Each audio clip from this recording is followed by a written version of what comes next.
Hey guys, welcome back to another Loomian Legacy video, and today we're going to be talking about a deep delve into the Pokemon world, and we're going to be talking about Port Decca. And here with me, I have my co-host, Jobcos. Say hi, Jobcos. Hey, today we're basically talking about Port Decca. We're actually also going to be talking about like other concepts that were introduced within Port Decca actually. Not just Port Decca itself. Alright guys, and I'm going to be putting images on the screen and some helpful reminders just in case you haven't played Pokemon Red Bronze before, or you have but you're like a little fuzzy with the memory. Don't worry, it happens to all of us. Let's get back to it. Now, today we're going to be talking some very simple topics such as what was Port Decca and what its main use was. So starting off on that note, Port Decca's use, well, as you can tell by the name, it's a port, meaning it will like take ships, sometimes even planes, not planes, but I'm just telling you like the port definition. So Port Decca took in a ship, and that was called the double Decca. And the reason it was called that was because it had two decks, as you can see on the picture I'm putting on screen right now. And yeah, so as you can see, it's a pretty big ship. It's like a cruise ship, and it will take you to the four islands. Dropcast, can you tell us what those islands were and what their purpose was?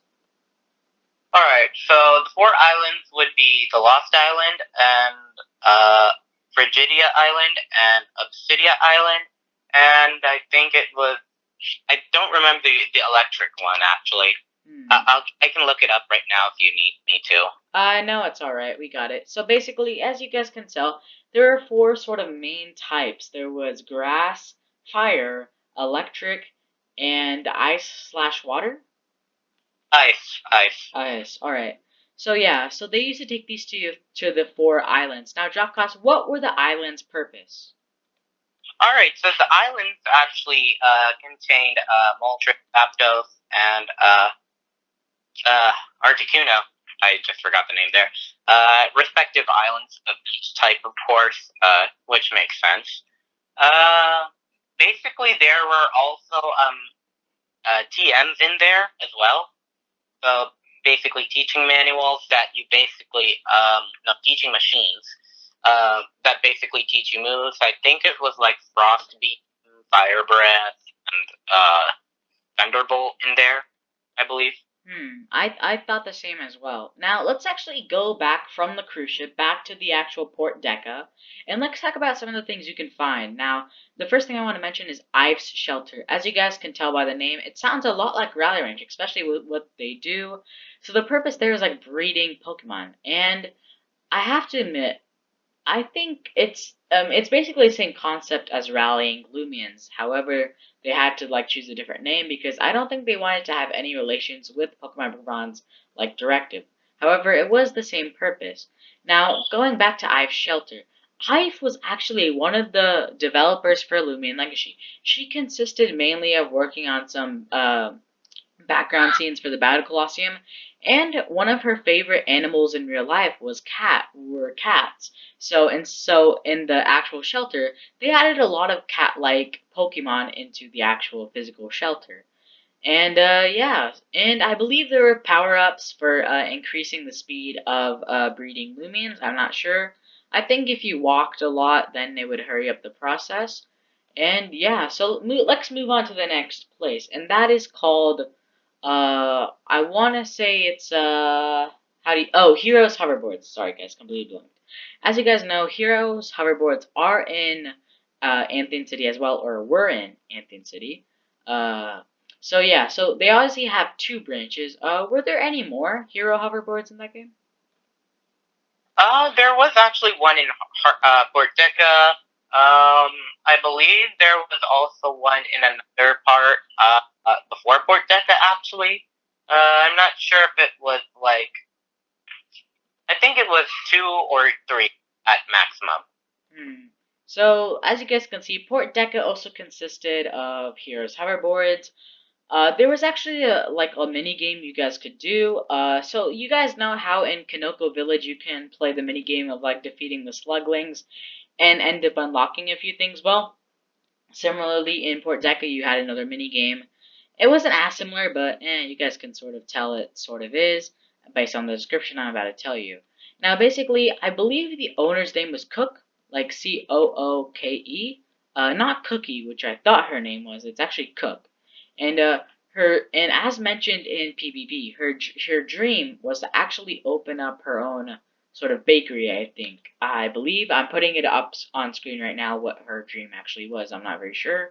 So yeah, so as you guys can see, that was her dream. So she actually wanted to cook something. I forgot what it was called. I'm putting it on screen again. Now, in order for her dream to become possible, I believe she would actually ask the player, like you, to actually bring 3 ingredients from wild Loomians on Route 9.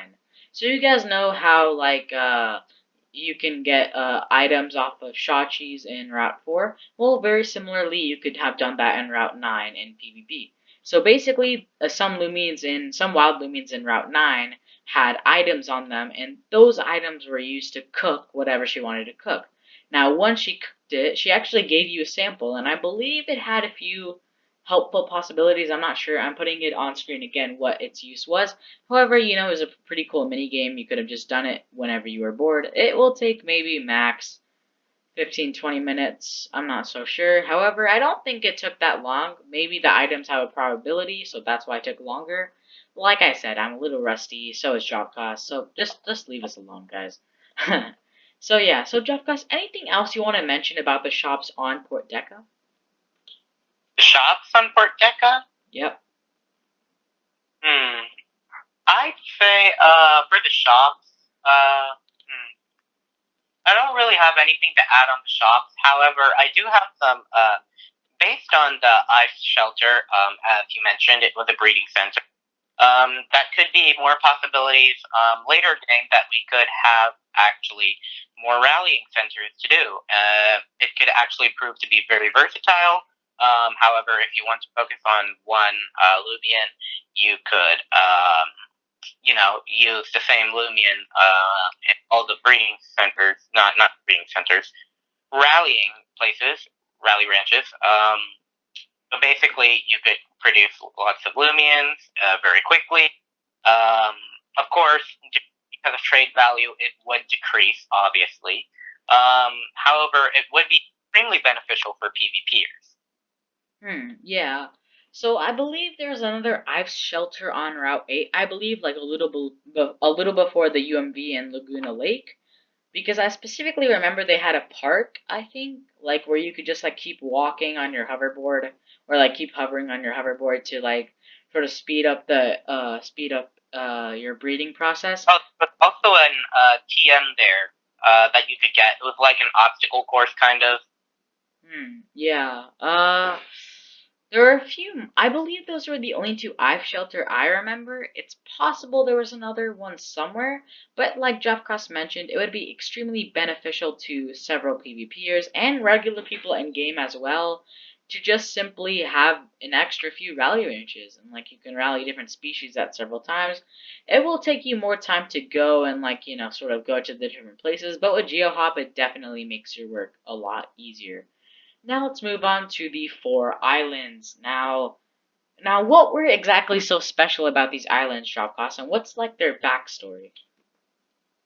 I'd say that based on backstory, the Lost Islands were actually not usually known. They were actually discovered later on. I think it could be called the Lost Islands because they were discovered originally. However, were lost because no one remembered them or had a map to them. However, they might have been rediscovered. And there was actually a group of scientists there, and there have been crashed ships, meaning people have visited it before, and there were scientists trying to study the Loomians as well. There were the Alolan variants actually inside the Lost Islands, right? Yeah. Yeah, the Lost Islands. I believe it also had lots of hidden TMs. Hmm. I'm not sure if Lugia was there. Was Lugia there?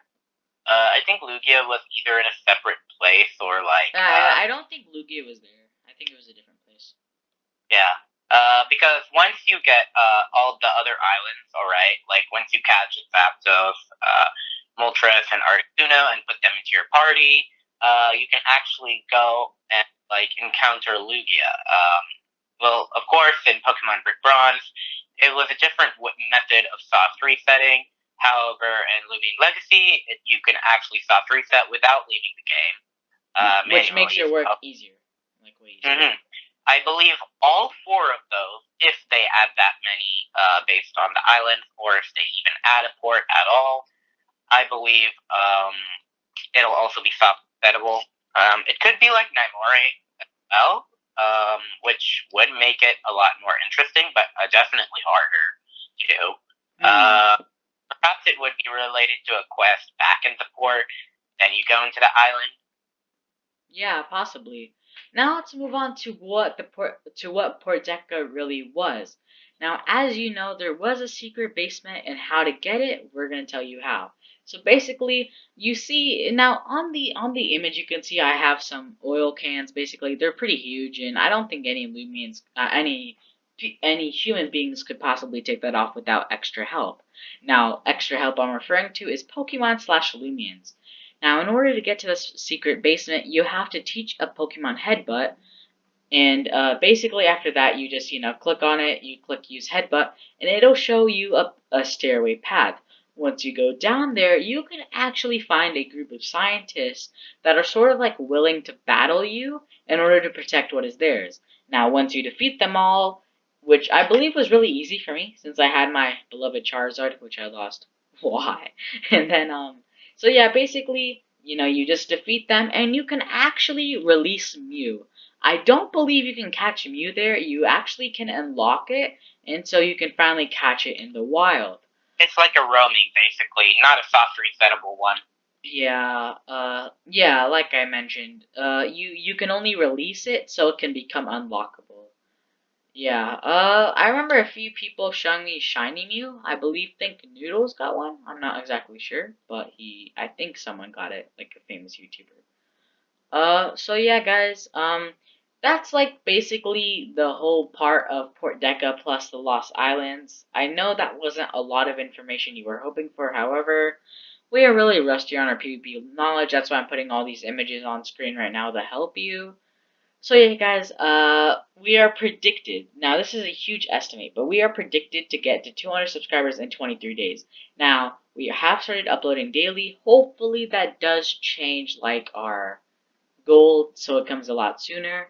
And just remember, if you guys liked this content, please click subscribe. And if you guys comment any ideas, we will happily do them, because like we're sort of running out of content over here. We have come up with a few ideas, but I'm not sure how many days or even weeks that'll last. So yeah, you guys really never know. So yeah, guys. Yeah. I really hope you guys liked the editing in our last video and the thumbnail. So yeah, new channel art and new intro, new icon, it's all coming out new. We have kept the gas mask on the red merch simply because I didn't want to change it, and it also serves as like a really nice tribute to Loomian Legacy players that got COVID or lost their lives from it. So yeah, guys, thank you guys so much for watching, and this is Kylo Pika and Jopcast rolling out. Bowling